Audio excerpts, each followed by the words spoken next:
Voici comment j'ai failli devenir une simple décoration d'intérieur, avant de me souvenir que j'avais été élevée pour diriger l'entreprise, pas pour servir le café. Mes parents n'ont pas investi dans mon éducation pour que je devienne une décoration d'intérieur. Ils ont compté chaque sou, sacrifié chaque luxe pour que je puisse collectionner les diplômes. Bac plus 7. 7 années de nuits blanches, de recherche, de thèse, de batailles intellectuelles pour me construire un nom qui ne dépendrait de personne. Pour eux, chaque livre lu était une brique de ma liberté. Et puis, j'ai rencontré Marc. Marc était tout ce que la société admire. Du charisme, une situation stable et ce sourire qui vous fait croire que vous êtes la seule femme au monde. Au début, il célébrait ma brillance. Il disait qu'il était fier de mon parcours. Mais l'admiration était un cheval de Troie. Une fois entré dans ma vie, il a commencé à vouloir en changer les plans. « Tu travailles trop, chérie, » disait-il.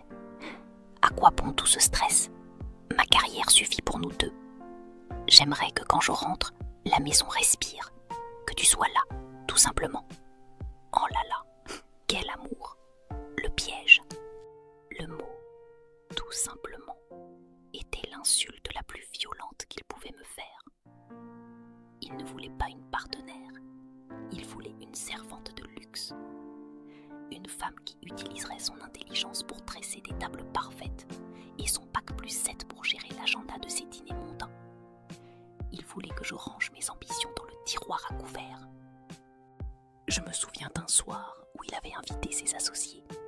Il m'a présenté en disant « Gisèle a fait de très hautes études, mais elle a compris que sa vraie place est ici, à mes côtés. » Il n'a pas dit « avec moi », il a dit « à mes côtés », comme on parle d'un meuble bien placé dans une pièce. Ce soir-là, en regardant ces hommes rire de ma sagesse d'avoir abandonné ma carrière, j'ai senti le poids des sacrifices de mes parents sur mes épaules. J'ai revu ma mère se priver pour mes frais d'inscription. J'ai revu mon père travailler double pour mes livres. Je me suis levée. Le silence s'est fait.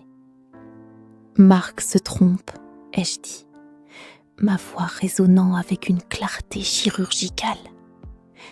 Mes parents ne m'ont pas envoyée à l'école pour que j'apprenne à servir le café.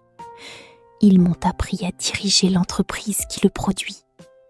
Je suis montée à l'étage. J'ai pris ma mallette, mes diplômes, ces parchemins qui sont mes vrais titres de noblesse. Il a essayé de me retenir dans le hall. Tu caches tout pour ton égo. Une femme doit savoir s'effacer pour son foyer. Un foyer qui demande l'effacement de mon esprit n'est pas une maison, Marc. C'est un mausolée. Et je suis trop vivante pour être enterrée ici. Je suis partie avec mes diplômes sous le bras et ma dignité intacte. Aujourd'hui, mon nom n'est pas sur un faire-part de mariage. Il est au bas de contrats internationaux. Parfois, je dresse encore de belles tables, mais c'est pour mes propres invités, dans ma propre maison, financée par ma propre intelligence. Dans l'ombre, j'ai appris une leçon vitale. N'éteignez jamais votre lumière pour quelqu'un qui n'a pas le courage de regarder le soleil en face. Et vous, avez-vous déjà dû choisir entre une relation et votre propre ambition ? Avez-vous déjà senti qu'on essayait de vous réduire à un rôle alors que vous étiez faite pour l'empire ? Racontez-moi votre déclic en commentaire. Si cette histoire vous a rappelé votre propre valeur, likez la vidéo et partagez-la avec une femme qui a besoin de se souvenir de son éclat. Et surtout, abonnez-vous pour ne manquer aucune de mes chroniques. C'était la conteuse de l'ombre. Merci de m'avoir écouté.